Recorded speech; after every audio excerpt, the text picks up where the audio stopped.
হাসরের ময়দানে এমন ভয়াবহ পরিস্থিতি আল্লাহ পাক গ্রহণ করবে। লিমানিল মুলকুল ইয়াউম লিল্লাহিল ওয়াহিদুল কাহ্হার। কাহ্হার রূপ ধারণ করে আল্লাহ পাক চেয়ারে বসবে। আল্লাহ রাব্বুল আলামিন ওই দিন রাগান্বিত অবস্থায় বসবে। আর বলে লিমানিল মুলকুল ইয়াউম লিল্লাহিল ওয়াহিদুল কাহ্হার। ও কে আছো রাজা বাদশাহ, দুনিয়াতে তো কম বাহাদুরি করো নাই। দুনিয়াতে তোমার ক্ষমতার কারণে মানুষ বাঁচতে পারে নাই। দুনিয়াতে তোমার টাকার কারণে মানুষ বাঁচতে পারে নাই। তোমার ক্ষমতার কারণে মানুষ বাঁচতে পারে নাই। তোমার অনেক দাপট ছিল, অনেক কিছু তোমার ছিল। আজকে এই দিনের রাজত্ব কার? লিমানিল মুলকুল ইয়াউম লিল্লাহিল ওয়াহিদুল কাহ্হার। আজকে এই দিনের রাজত্ব কার? সকলে এক বাক্যে বলবে আল্লাহ, তোমার রাজত্ব ছাড়া আজকে আমাদের কারো রাজত্ব নাই। ওই দিন সব রাজত্ব শেষ হয়ে একদিনের রাজত্ব ওই দিন থাকবে আল্লাহ পাকের।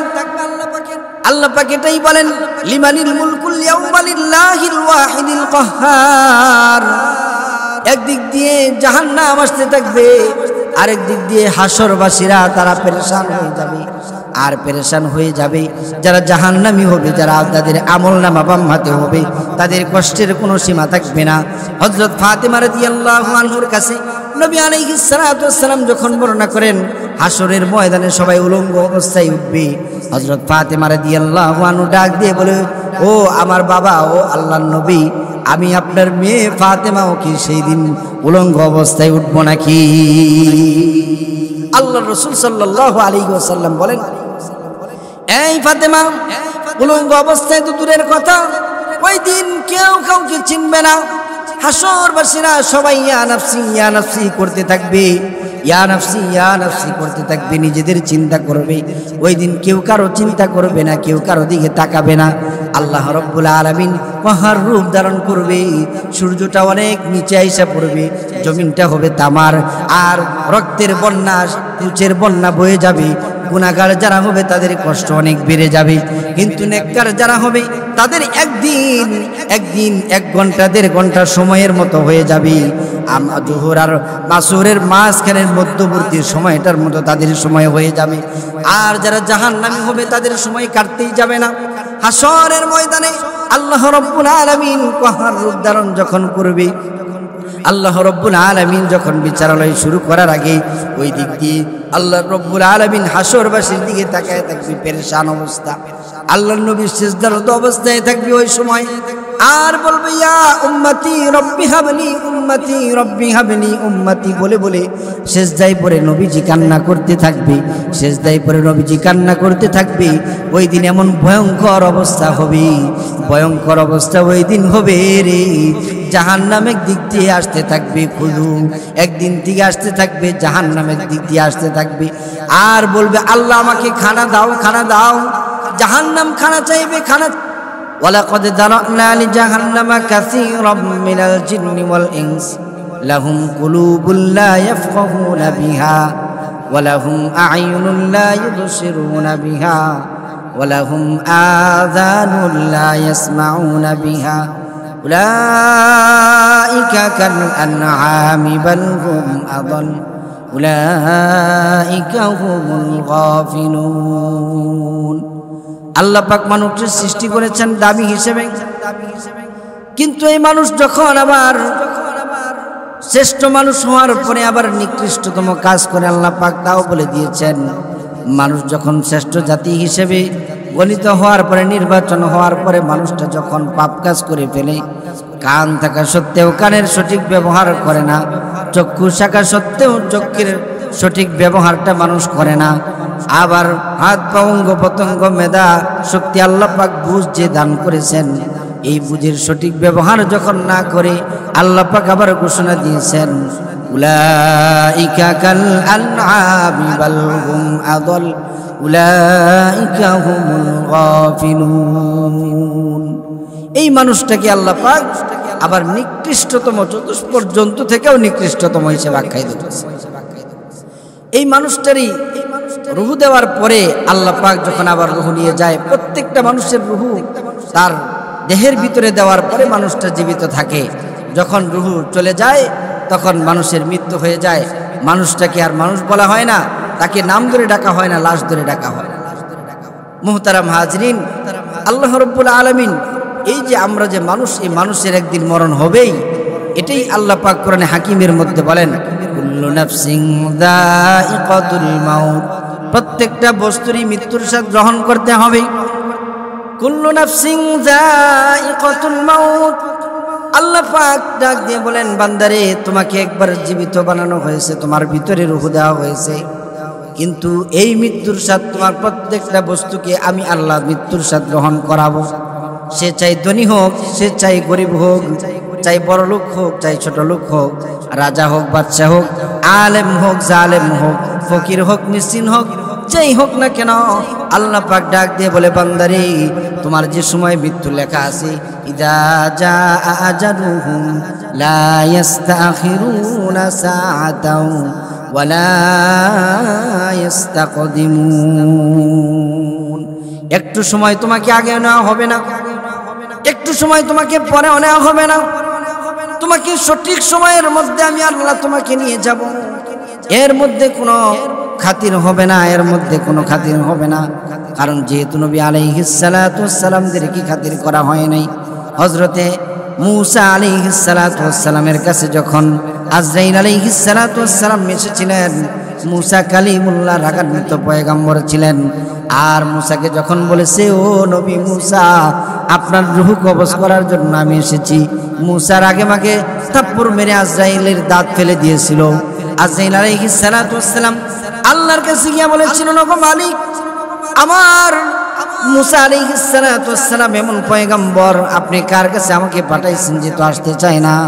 আল্লাহ পাক শিখাই দিয়েছি, মূসা হলো কালিমুল্লাহ, জি এমন একজন নবী, এমন একজন পয়গম্বর, যে পয়গম্বর আমাকে অনেক মহাব্বত করে, আমাকে অনেক ভালোবাসে, আর আমি অনেক মূসাকে অনেক ভালোবাসি।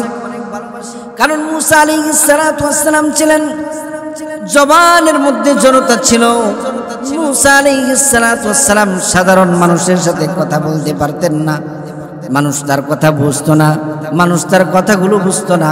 এই কারণে আল্লাহ পাক ডাক দিয়ে বলেন, মূসা কালিমুল্লাহ, আমি কি তোমাকে কালিমুল্লাহ উপাধিতে ভূষিত করেছি এই জন্য, কারণ মানুষ তোমার সাথে কথা বলে মজা পায় না মূসা, আমি তোমার সাথে কথা বলে যেন মজা পাই, আর তোমাকে আমি কালিমুল্লাহ বানিয়েছি, তোমাকে আমি অনেক ভালোবাসি। মূসা আলাইহিস সালাতু ওয়াস সালাম আজরাইল আলাইহিস সালাতু ওয়াস সালাম শিখায় দিলেন, আল্লাহ পাক আজরাইল আলাইহিস সালাতু ওয়াস সালামকে শিখায় দিলেন, মূসার কাছে যাও, গিয়ে বলবা, ও মূসা নবী, আপনি যদি আমার সাথে এখন যান, তাহলে আপনি আল্লাহ পাকের সাথে ডাইরেক্ট সাক্ষাৎ হয়ে যাবে। যে আল্লাহ পাকের সাথে ডাইরেক্ট সাক্ষাৎ হয়ে যাবে, ওই আল্লাহর সাথে কথোপকথন হওয়ার জন্য আপনি তুর পর্বতে যান। আর এখন যদি আমার সাথে চলে যান, তাহলে আমি আল্লাহ পাকের কাছে আপনাকে নিয়ে যাব, রূহটা আল্লাহর কাছে যাবে, আল্লাহর সাক্ষাতের জন্য আল্লাহ অপেক্ষা আছে। মূসা আলাইহিস সালাতু ওয়াস সালাম চলে গেলেন, মৃত্যুর স্বাদ গ্রহণ করলেন। এমনি ভাবে সুলাইমান আলাইহিস সালাতু ওয়াস সালাম এত বাদশাহী ছিল, পৃথিবীর মধ্যে 4 জন বাদশা থেকে আল্লাহ পাক সমস্ত বাদশাহী দান করেছিলেন। 4 জনের থেকে একজন হলো হযরতে সুলাইমান আলাইহিস সালাতু ওয়াস সালাম, আরেকজন মুসলমান বাদশা ছিল জুলকারনাইন। দুইজনেই মৃত্যুর স্বাদ গ্রহণ করতে হয়েছে। জুলকারনাইনও বাদশা ছিল, সুলাইমানও বাদশা ছিল। জুলকারনাইন যখন মৃত্যুবরণ করে, জুলকারনাইন মৃত্যুর আগে সন্তানদেরকে ডাক দিয়ে বলো, সন্তানেরা আমার, আমি যে দুনিয়া থেকে চলে যাইতেছি, দুনিয়া থেকে চলে যাওয়ার পরে, মৃত্যুর স্বাদ গ্রহণ করার পরে আমাকে তোমরা খাটিয়ার মধ্যে শোয়া, হাত 2টা বাইর কইরা আমাকে তোমরা এলাকায় এলাকায় ঘুরাইবা, আর বলবা, হ্যাঁ এলাকায় এলাকায় ঘুরাইবা, যেন মানুষ বুঝতে পারে যে আমি খালি হাতে জুলকারনাইন বাদশাহী থাকার পরেও খালি হাতে যাইতে হইতেছি, আমি দুনিয়া থেকে কিছুই নিয়ে যাইতে পারি না। দুনিয়া থেকে বাদশাহী থাকুক, আর ধন সম্পদ থাকুক, আর রাজত্ব থাকুক, ক্ষমতা থাকুক, কিন্তু মৃত্যুর স্বাদ যখন আসে যাবে, তাকে 3.5 হাত মাটির নিচে তাকে নিতে হবে, মাটির নিচে তাকে দেওয়া হবে। আর এই মাটির নিচে দেওয়ার পরে শুধু সাদা কাপড়, 3টা টুকরা কাপড়ের কাপড় দিয়ে দেওয়া হবে, কিন্তু তাকে খাতির করে অন্য কোনো জিনিস তার ভিতরে যাবে না। কবরের মধ্যে ফ্যানও যাবে না, এসিও যাবে না, এরকম ভাবে লাইট ফ্যান কিছুই দেওয়া হবে।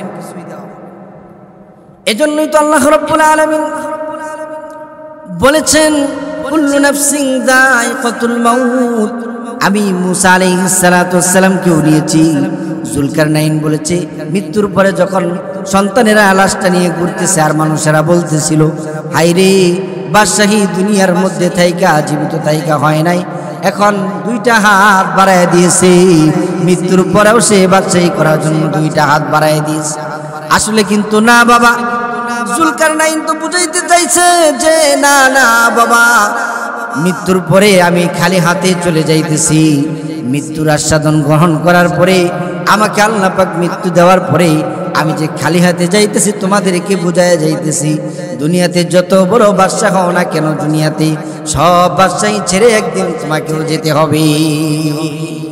বান্দা গ্রহণ করেছি, আমার জীবন হয়েছে তো আমার একদিন মৃত্যু হবে, কিন্তু রূহ নামক যে বস্তুটা, এই বস্তুটা একদিক থেকে আরেক দিক পরিবর্তন হয়, জায়গা চেঞ্জ করে। মানুষের বডিটার কোনো দাম থাকে না যদি মানুষ আমল না করতে পারে, যদি মানুষ নেক কাজ করতে না পারে, তাহলে মানুষের বডিটার কোনো দাম থাকে না। যেমন আল্লাহ রাব্বুল আলামিন কোরআনে হাকিমের মধ্যে বলেছেন যে মানুষ আমলে সালেহা যদি না করে, ভালো আমল যদি না থাকে, তাহলে কবরের মধ্যেও তার দাম নাই, আখিরাতের মধ্যেও তার দাম আল্লাহর কাছে রবে না। মুহতারাম হাজরিন, আল্লাহ রাব্বুল আলামিন আমাদেরকে মানুষ যেহেতু বানিয়েছেন, আমার আত্মাকে আগে পবিত্র করতে হবে। যেহেতু আমাদের মরণ আছে, আমাদের কবর আছে, আমাদের হাসর আছে, কারণ মৃত্যুর সাথে সবার গ্রহণ করতে হবে। যেমন ভাবে সবাই চলে গেছে আমাকেও যেতে হবে, এই হিসেবে মুহাম্মদুর রাসূলুল্লাহ সাল্লাল্লাহু আলাইহি ওয়াসাল্লামও চলে গেছে। মুহাম্মদুর রাসূলুল্লাহ সাল্লাল্লাহু আলাইহি ওয়াসাল্লামও গেছেন। হযরত বাদশা সুলাইমান আলাইহিস সালাতু ওয়াস সালামও গেছেন। মৃত্যুর এক মুহূর্ত আগেও জিবরাইল আজরাইল আলাইহিস সালাতু ওয়াস সালাম তার কাছে আসে নাই, এক মিনিট পরেও আজরাইল আলাইহিস সালাতু ওয়াস সালাম তার কাছে আসে নাই। জান কবজ করার পূর্বে যখন আজরাইল আলাইহিস সালাতু ওয়াস সালাম সুলাইমান আলাইহিস সালাতু ওয়াস সালামের কাছে এসেছে, সুলাইমান আলাইহিস সালাতু ওয়াস সালামের কাছে যখন এসেছে, হযরত সুলাইমান বাদশা ডাক দিয়ে বলে, আজরাইল, আমি আল্লাহর সাথে তো কথোপকথন করে নেই, আকসা মসজিদের কাজ নির্মাণ শুরু করেছি, এখন যদি আমাকে নিয়ে যাও, আমি যদি মৃত্যুবরণ করি, তাহলে দুষ্ট জিনেরা তারা কাজ করবে না, আমার ভয়ে তারা কাজ করবে। এই জন্য আমি আল্লাহর কাছে দেখি যে আমার হায়াতকে একটু বাড়ানো যায় কিনা। আল্লাহ পাক সুলাইমান আলাইহিস সালাতু ওয়াস সালামকে ডাক দিয়ে বলে, পয়গম্বর সুলাইমান, আপনাকে যেতে হবে, 1 মিনিট পরেও যাওয়া সম্ভব না, 1 মিনিট আগেও যাওয়া সম্ভব না, আপনাকে যেতেই হবে। কিন্তু আপনি মরবেন তো পড়বেন না, আপনাকে দাঁড় করায় রাখবো, মসজিদ নির্মাণ কাজ শেষ হওয়ার আগ পর্যন্ত আপনাকে আমি এইভাবে দাঁড় করায় রাখবো। আপনি যতক্ষণ পর্যন্ত দাঁড়ায় থাকবেন, মসজিদের কাজ নির্মাণ হওয়া শেষ হওয়ার আগ পর্যন্ত আপনি দাঁড়ায় রাখবেন, আপনার রূহ চলে যাবে, আপনার বডিটা দাঁড়ায় থাকবে। তো সুলাইমান আলাইহিস সালাতু ওয়াস সালাম যখন দাঁড়ায় থাকতেন, রাগের হালত যখন হইতো, তখন মাথার চুল, শরীরের লোমগুলো এরকম দাঁড়ায় থাকতো, রাগের আকার আকৃতি দেখলেই জিনেরা ভয় পেয়ে যেত আর ভয়ে কাজ করতে থাকতো। যখন লাশটা উলুট পেয়ে খেয়ে ফেললো, এরকম লাঠি উলি পুকায় খায় ফেলা শেষ হয়ে গেল, সুলাইমান আলাইহিস সালাতু ওয়াস সালামের দেহটা, নিথুর দেহ জমিনে যখন পড়ে গেল, মসজিদের আকসার কাজও এরকম শেষের দিকে, তখন দুষ্ট জিনেরা বলতেছে, ডাক্তার জিনেরা কাছে এসে বলতে দেখে সুলাইমান আলাইহিস সালাতু ওয়াস সালাম আর অনেক আগে মৃত্যুবরণ করে গেছে। বাদশা সুলাইমান বাদশা হওয়ার পরে, এত বাদশাহী পাওয়ার পরেও সে থাকতে পারে না।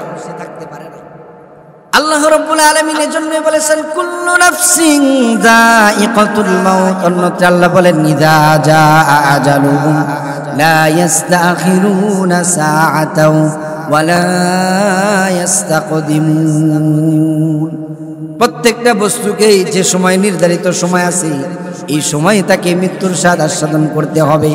শুধু তাই নয়, মানুষ নয়, শুধু মানুষ নয়, আমাদের যে জান কবজ করে আজরাইল আলাইহিস সালাতু ওয়াস সালাম, ওই আজরাইলেরও মৃত্যু একদিন হবে, যেদিন আজরাইল চিৎকার করে কান্না করতে থাকবে। কিয়ামত যখন সংঘটিত হবে, ইসরাফিল যখন সিংহায় ফুৎকার দিয়ে দিবে, সমস্ত দুনিয়া যখন ধ্বংস হয়ে যাবে, ধ্বংস হয়ে যাওয়ার পরে আল্লাহ রাব্বুল আলামিন আজরাইল আলাইহিস সালাতু ওয়াস সালামকে ডেকে বলবেন, ও আজরাইল আলাইহিস সালাতু ওয়াস সালাম, ফেরেশতা আজরাইল, দুনিয়াতে আর কে বাকি আছে রে?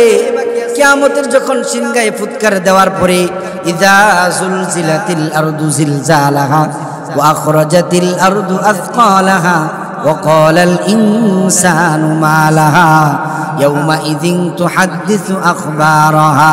সবকিছু যখন ধ্বংস হয়ে যাবে, আসমান তোলার নে উঠতে থাকবে, পাহাড়গুলো তোলার নে উঠতে থাকবে, জমিনটা জালজালা সৃষ্টি হয়ে যাবে, মানুষেরা চিৎকার মানে বেহুশ হয়ে যাবে। কিয়ামতের হালতটা এমন হবে, কিয়ামতের কঠিন দিনে আল্লাহ রাব্বুল আলামিন কঠিন রূপ ধারণ করবে। আজরাইল আলাইহিস সালাতু ওয়াস সালামকে যখন ডেকে বলবে, আজরাইল আর কে বাকি আছেন? সব মানুষ তো আমি মেরে ফেলেছি, সব মানুষ তো জান কবজ করে ফেলেছ, আর কে কে বাকি আছে? আজরাইল আলাইহিস সালাতু ওয়াস সালাম ডাক দিয়ে বলবে, ও আল্লাহ, দুনিয়াতে আর বাকি আছে একজন, আপনি আল্লাহ আর আপনার 12 জন ফেরেশতা বাঁচিয়ে বেঁচে আছি। 12 জনের মধ্যে একজন আপনি হলেন আল্লাহ, আপনার তো মৃত্যু নাই। কুল হুয়াল্লাহু আহাদ আল্লাহুস সামাদ লাম ইয়ালিদ ওয়া লাম ইউলাদ ওয়া লাম ইয়াকুল লাহু কুফুয়ান আহাদ। আল্লাহ পাকের বরত্ব এই সূরার মধ্যে বলে দিয়েছেন আল্লাহ পাক।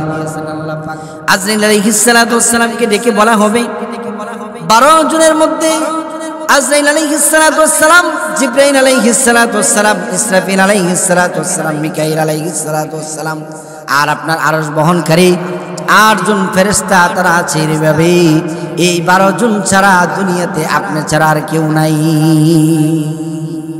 আল্লাহ বলবেন, আজরাইল তুমি 12 জনের মধ্য থেকে আরো তাদের জান কবজ করে ফেল। আজরাইল আলাইহিস সালাতু ওয়াস সালাম আরশ বহনকারী 8 জনের ফেরেশতার জানটা কবজ করে ফেলবে। কবজ করার পরে আল্লাহ পাক আবার জিজ্ঞাসা করবে, এই আজরাইল আর কে কে বাকি আছে? এখানে আরেকটা বিষয় হলো আল্লাহ পাকের নির্দেশ, কুন ফায়াকুন যে নির্দেশ আছে, আল্লাহ পাক আরশকে অনুমতি দিয়ে দিবে, অর্ডার দিয়ে দিবে যে তুমি দাঁড়ায় থাকো, যে এইভাবে আসো, কারণ ফেরেশতার বরের উপরে এতদিন ছিলা, এখন আমার হুকুমের উপর তুমি দাঁড়ায় থাকো। আজরাইল আলাইহিস সালাতু ওয়াস সালাম তাকায় দেখবে 8 জনকে রূহ কবজ করার পরেও এই আরশ যেইভাবে আছে ওইভাবেই, এই ঠিক সেইভাবেই আরশকে আল্লাহ পাক রেখে দিয়েছে। এখন আজরাইল আলাইহিস সালাতু ওয়াস সালামকে ডেকে বলা হবে, আজরাইল তুমি এখন বাকিদেরকে জানটা কবজ করে ফেলো। জিবরাইল আলাইহিস সালাতু ওয়াস সালামের জান কবজ করে ফেলা হবে, ইসরাফিলের জান কবজ করে ফেলা হবে, আর মিকাইল আলাইহিস সালাতু ওয়াস সালামের জানটাও কবজ করে ফেলা হবে। এখন আজরাইল আলাইহিস সালাতু ওয়াস সালাম আবার আল্লাহর কাছে যাবে। আল্লাহ পাক ডাক দিয়ে বলে, আজরাইল রে, আর দুনিয়াতে এখন আর কে বাকি আছে? আজরাইল আলাইহিস সালাতু ওয়াস সালাম ডাক দিয়ে বলবে, মালিক, ও গো রব্বুল আলামিন, আল্লাহ এখন আপনি আছেন, আপনার তো মরণ নাই, আপনার তো চিরঞ্জীব, আপনি তো চিরঞ্জীব, হাইয়ুল কাইয়ুম, আপনি তো চিরঞ্জীব, আপনার তো মরণ নাই। এখন আমি আজরাইল আছি আর আপনি আল্লাহ পাক আছেন। আল্লাহ পাক ডাক দিয়ে বলবে, আজরাইল তুমি এখন তোমার রূহটা কবজ করে ফেলো। আজরাইল আলাইহিস সালাতু ওয়াস সালাম ডাক দিয়ে বলবে, মালিক, এতদিন কত মানুষের কত জানটা কবজ করে ফেলেছি, কত মাখলুকাতের জান কবজ আমি করেছি, কিন্তু আমি নিজের জানটা আমি এখন কিভাবে কবজ করব? আল্লাহ, আমি তো সেই কায়দা জানি না, সেই নিয়ম জানি না। আল্লাহ পাক ডাক দিয়ে বলে, আজরাইল রে, আমি তো জানি তুমি এই কথাই বলবা, কারণ তুমি মানুষের জান কবজ করেছ, আর তোমার জানটা কিভাবে কবজ করে এই সিস্টেম তুমি কিভাবে জানবা? আজরাইল আলাইহিস সালাতু ওয়াস সালাম সেদিন চিৎকার করে কান্না করতে থাকবে, হায় আমি মানুষের জান কবজ করেছি, কতই না কষ্ট হয়েছে, এখন আমি নিজের জান আমার নিজে কিভাবে কবজ করব? চিৎকার করে কান্না করতে থাকবে। মুহতারাম হাজরিন, আজরাইল আলাইহিস সালাতু ওয়াস সালামেরও মৃত্যু হবে, যে জান কবজ করে তারও মৃত্যু হবে, সবারই মৃত্যু হবে, মৃত্যুর স্বাদ একদিন গ্রহণ করতেই হবে। কিন্তু আল্লাহ রাব্বুল আলামিন যদি আমাদেরকে ভালো মৃত্যু দান করে, তাহলে আমরা কবরেও শান্তি পাবো, আখিরাতেও শান্তি পাবো। মুহতারাম হাজরিন, কবরের জগৎ থেকে আল্লাহ পাক রব্বুল আলামিন আমাদেরকে ভালো ব্যবহার করবে। এটার ব্যবহার যদি আমরা ভালো কিছু করে থাকি তাহলে ভালো ব্যবহার পাবো, আর যদি আমাদের আমল নামা খারাপ হয়, তাহলে আমাদের আমল সুন্দর হয়, তাহলে আমাদের সাথে ব্যবহারটা ওই রকম হয়। সূরা হাক্কাতের মধ্যে আল্লাহ পাক বলেন, ফাআম্মা মান উতিয়া কিতাবাহু বিশিমালিহি ফায়াকুলু ইয়া লাইতানি লাম উতা কিতাবিয়া। আবার বলে, ফাআম্মা মান أوتي كتابه بيمينه فيقول هاؤم اقرءوا كتابيا إني ظننت أني ملاق حسابيا فهو في عيشة راضية في جنة عالية قطوفها دانية كلوا واشربوا هنيئا بما أسلفتم في الأيام الخالية وأما من أوتي كتابه بشماله فيقول يا ليتني لم أوت كتابيا অবস্থা এমন হয়ে যাবে আল্লাহ রাব্বুল আলামিন বান্দাদেরকে তখন ডান হাতে বাম হাতে আমলনামা যখন দিবে, যারা ডান হাতে আমলনামা পেয়ে যাবে আল্লাহ রাব্বুল আলামিন তাদের খুশ নসিব অনেক ভালো হবে। ডান হাতে আমলনামা যে পাবে তার নসিব অনেক ভালো হয়ে যাবে, আর যে বাম হাতে আমলনামা পাবে তার আফসোসের শেষ নাই, আফসোসের শেষ হবে না। ওই দিন হাসরের ময়দানে এমন ভয়াবহ পরিস্থিতি আল্লাহ পাক গ্রহণ করবে। লিমানিল মুলকুল ইয়াউম লিল্লাহিল ওয়াহিদুল কাহ্হার, কাহ্হার রূপ ধারণ করে আল্লাহ পাক চেয়ারে বসবে। আল্লাহ রাব্বুল আলামিন ওই দিন রাগান্বিত অবস্থায় বসবে আর বলে লিমানিল মুলকুল ইয়াউম লিল্লাহিল ওয়াহিদুল কাহ্হার। ও কে আছো রাজা বাদশাহ, দুনিয়াতে তো কম বাহাদুরি করো নাই, দুনিয়াতে তোমার ক্ষমতার কারণে মানুষ বাঁচতে পারে নাই, দুনিয়াতে তোমার টাকার কারণে মানুষ বাঁচতে পারে নাই, তোমার ক্ষমতার কারণে মানুষ বাঁচতে পারে নাই, তোমার অনেক দাপট ছিল, অনেক কিছু তোমার ছিল। আজকে এই দিনের রাজত্ব কার? লিমানিল মুলকুল ইয়াউম লিল্লাহিল ওয়াহিদুল কাহ্হার। আজকে এই দিনের রাজত্ব কার? সকলে এক বাক্যে বলবে আল্লাহ, তোমার রাজত্ব ছাড়া আজকে আমাদের কারো রাজত্ব নাই। ওই দিন সব রাজত্ব শেষ হয়ে একদিনের রাজত্ব ওই দিন থাকবে আল্লাহ পাকের। আল্লাহ পাক এটাই বলেন লিমানিল মুলকুল ইয়াউমা লিল্লাহিল ওয়াহিদুল কাহ্হার। একদিক দিয়ে জাহান্নাম আসতে থাকবে, আরেক দিক দিয়ে হাসরবাসীরা তারা পেরেশান হয়ে যাবে। আর পেরেশান হয়ে যাবে যারা জাহান্নামী হবে, যারা তাদের আমলনামা বাম হাতে হবে, তাদের কষ্টের কোনো সীমা থাকবে না। হযরত ফাতেমা রাদিয়াল্লাহু আনহার কাছে নবী আলাইহিস সালাতু ওয়াস সালাম যখন বর্ণনা করেন হাসরের ময়দানে সবাই উলঙ্গ অবস্থায় উঠবে, হযরত ফাতেমা রাদিয়াল্লাহু আনহা ডাক দিয়ে বলে, ও আমার বাবা, ও আল্লাহর নবী, আমি আপনার মেয়ে ফাতেমাও কি সেই দিন উলঙ্গ অবস্থায় উঠবো নাকি? আল্লাহর রাসূল সাল্লাল্লাহু আলাইহি ওয়াসাল্লাম বলেন, এই ফাতেমা, উলঙ্গ অবস্থায় তো দূরের কথা, ওই দিন কেউ কাউকে চিনবে না। হাসরবাসীরা সবাই ইয়া নাফসি ইয়া নাফসি করতে থাকবে, ইয়া নাফসি ইয়া নাফসি করতে থাকবে, নিজেদের চিন্তা করবে। ওই দিন কেউ কারো চিন্তা করবে না, কেউ কারো দিকে তাকাবে না। আল্লাহ রাব্বুল আলামিন কাহ্হার রূপ ধারণ করবে, সূর্যটা অনেক নিচে আইসা পড়বে, জমিনটা হবে তামার, আর রক্তের বন্যা, তুচের বন্যা বয়ে যাবে। গুনাহগার যারা হবে তাদের কষ্ট অনেক বেড়ে যাবে, কিন্তু নেককার যারা হবে তাদের একদিন 1 ঘন্টা 1.5 ঘন্টা সময়ের মতো হয়ে যাবে। জোহর আর মাসরের মাঝখানের মধ্যবর্তী সময়টার মতো তাদের সময় হয়ে যাবে। আর যারা জাহান্নামী হবে তাদের সময় কাটতেই যাবে না। হাসরের ময়দানে আল্লাহ রাব্বুল আলামিন কাহ্হার রূপ ধারণ যখন করবে, আল্লাহ রাব্বুল আলামিন যখন বিচারালয় শুরু করার আগে ওই দিক দিয়ে আল্লাহ রাব্বুল আলামিন হাসরবাসীর দিকে তাকায় থাকবে, পেরেশান অবস্থা। আল্লাহর নবী সিজদারত অবস্থায় থাকবে ওই সময়, আর বলবে ইয়া উম্মতি রব্বি হাবলি উম্মতি রব্বি হাবলি উম্মতি বলে বলে সিজদায় পড়ে নবীজি কান্না করতে থাকবে, সিজদায় পড়ে নবীজি কান্না করতে থাকবে।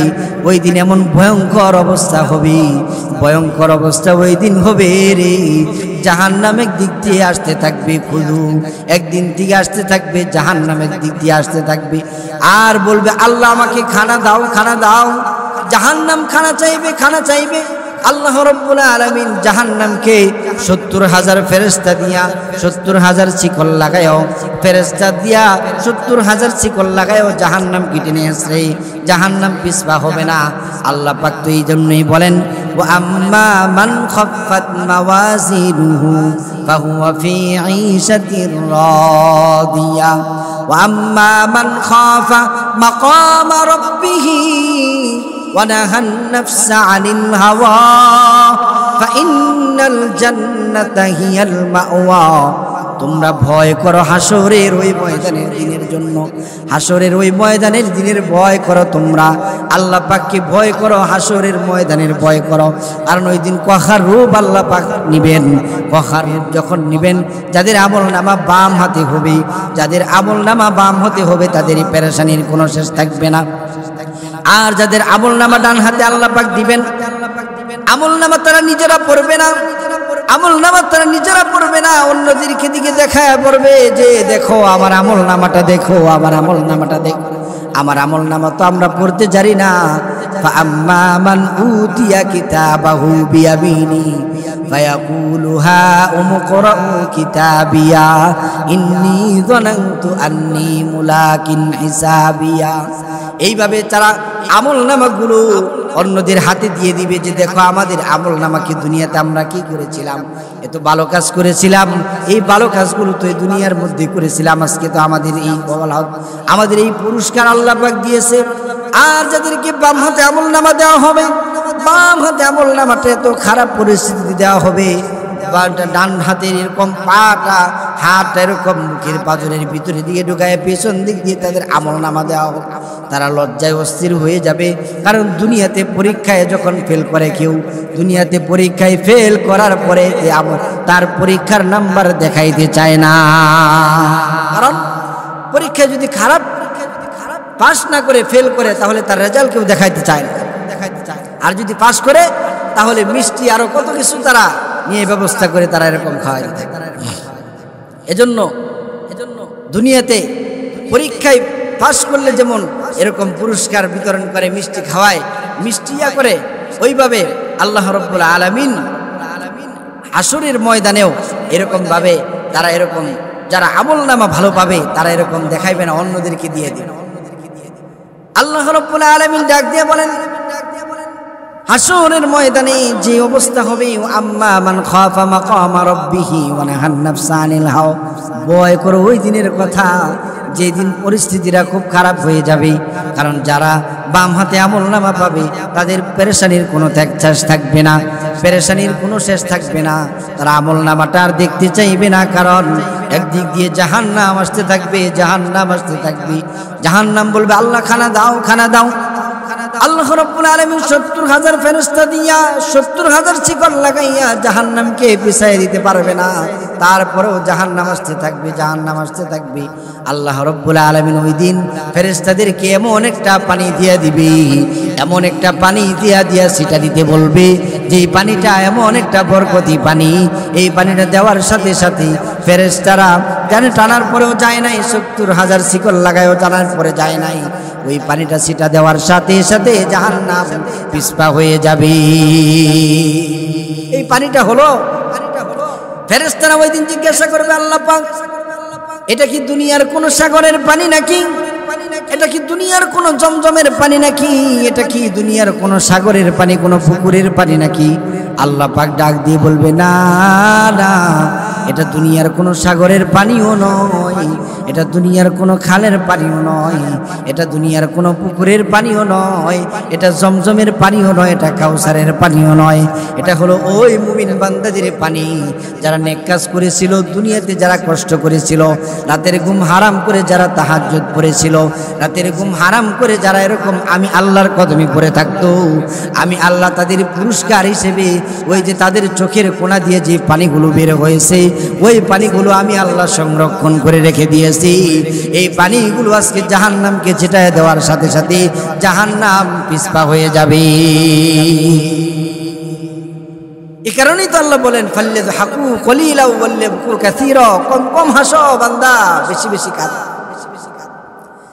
হাসরের ময়দানে তো পরিস্থিতি এমন হবে, আল্লাহ রাব্বুল আলামিনের কারখানায় যখন পেরেশানির ছয়লাভ হয়ে যাবে, মুহাম্মদুর রাসূলুল্লাহ সাল্লাল্লাহু আলাইহি ওয়াসাল্লাম উঠার আগ পর্যন্ত, মাথা উঁচা করার আগ পর্যন্ত, মুহাম্মদুর রাসূলুল্লাহ সুপারিশ করার আগ পর্যন্ত আল্লাহ পাক বিচারালয় কায়েম করবে না।